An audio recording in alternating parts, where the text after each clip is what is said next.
आज हम आपके साथ एक और चौंकाने वाली घटना पर नजर डालने जा रहे हैं और आज हम बात करने वाले हैं राजस्थान के भरतपुर जिले की एक ऐसी कहानी के बारे में जिसने पूरे इलाके को हिलाकर रख दिया था।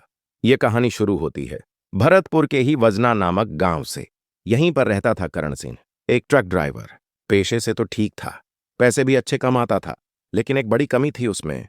शराब का आदी था, जुआ खेलने का भी आदी था। जितने पैसे कमाता उतने ही जुए में उड़ा देता, बचे हुए पैसों से शराब पी लेता। महीने में एक दो बार ही घर आता और जब भी आता झगड़ा करता। करण के परिवार में उसकी पत्नी भी थी, रेखा। दिखने में बेहद खूबसूरत और जवान महिला। सजने संवरने का उसे बड़ा शौक था। रेखा हमेशा अपने पति से कहती थी, जब हमारी शादी की सालगिरह आएगी तो मुझे सोने की चैन खरीद कर देनी होगी। करण भी झूठी तसल्ली देता, पक्का दूंगा। अब इस परिवार में एक और शख्स था, करण का छोटा भाई कमल। किराने की दुकान चलाता था, अच्छा खासा पैसा कमाता था। लेकिन कमल की एक आदत थी, महिलाओं में काफी दिलचस्पी रखता था। गांव की जो भी खूबसूरत महिला उसकी दुकान पर आती, वह उसे गंदी नजरों से देखता। कभी किसी को फ्री में राशन दे देता तो कभी किसी को कुछ और, बस वक्त बिताने के लिए। इसी गांव में 4 लोगों की जिंदगी आपस में ऐसे उलझी कि एक खून तक हो गया। और जिस महिला ने यह सब करवाया वह थी रेखा।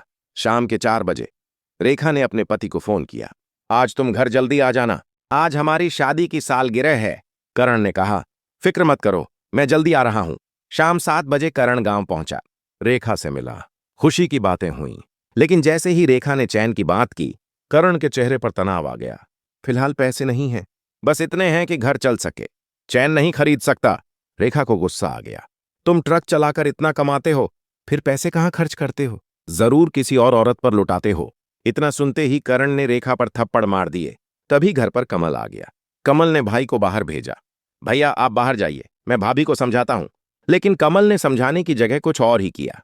उसने अपनी भाभी को अजीब तरीके से छूना शुरू कर दिया और रेखा ने कोई विरोध नहीं किया।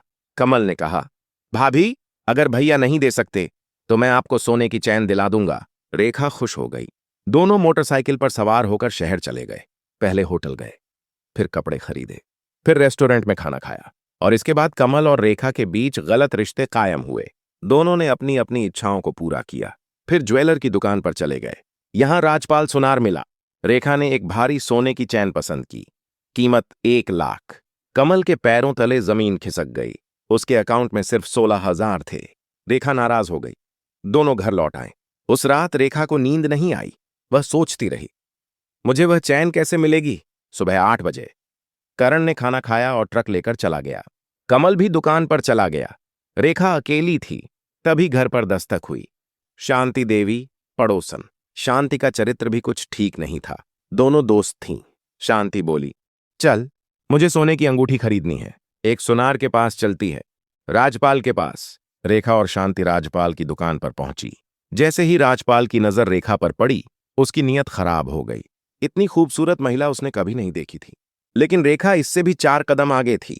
उसने मन ही मन सोचा, अगर मैं इस सुनार को फंसा लूं तो मुझे सोने के गहने मिल सकते हैं। शांति ने अंगूठी खरीदी। राजपाल ने कहा, रात को मेरे घर आना, कीमत वसूल करूंगा। शांति खुश हो गई, लेकिन रेखा भी खुश हो गई। उसे अपना रास्ता मिल गया था। शांति घर चली गई, लेकिन रेखा वापस राजपाल के पास आई। मुझे एक सोने की चैन खरीदनी है, लेकिन पैसे नहीं हैं। मैं आपको पैसों से भी अच्छी चीज दे सकती हूं। राजपाल समझ गया। उसने कहा, रात 10:30 बजे मेरे घर आओ, चैन मिल जाएगी। रेखा दबे पांव घर से निकली। राजपाल के घर पहुंची। दरवाजा खुला। दोनों के बीच गलत रिश्ते कायम हुए। राजपाल ने चैन दी। रेखा खुश हो गई। इसके बाद जब भी राजपाल बुलाता, रेखा चली जाती। कभी पैसे, कभी गहने, वह सब कुछ पाती और बदले में अपना शरीर देती। कई दिन बीत गए। एक दिन सुबह 9 बजे शांति फिर आई, इस बार गुस्से में। तुम हर रात सुनार के घर क्यों जाती हो? उसने मुझे बुलाना बंद कर दिया। तुमने मेरा पत्ता साफ कर दिया। रेखा भी गुस्सा हो गई। मैंने तुम्हारा कुछ नहीं किया। वह मुझसे प्यार करता है, इसलिए मुझे बुलाता है। तुम्हारे अंदर वह बात नहीं है जो वह चाहता है। शांति को बहुत गुस्सा आया। उसने धमकी दी, अब उसके घर मत जाना। रेखा ने पलटकर धमकी दी, मैं हर रात जाऊंगी। शांति ने घर छोड़ा और सीधे कमल की दुकान पर गई। कमल, तेरी भाभी गलत रास्ते पर है। वो राजपाल सुनार के साथ वक्त बिताती है। कमल ने विश्वास नहीं किया। मेरी भाभी ऐसा नहीं कर सकती। शांति बोली, तू एक बार नजर रख कर देख। शाम 5 बजे करण गांव लौटा। 1 महीने बाद रेखा से मिला। चल, तुझे घुमाने ले चलता हूं। नहीं, घर पर ही खाना खाते हैं। करण मान गया। रात 9 बजे खाना खाया, फिर सब सो गए। रात 10:30 बजे रेखा ने देखा उसका पति गहरी नींद में था। वह दबे पांव बाहर निकली, सुनार के घर चली गई। कमल ने देखा भाभी कमरे में नहीं थी। उसने करण को जगाया। भैया, भाभी सुनार के घर गई है।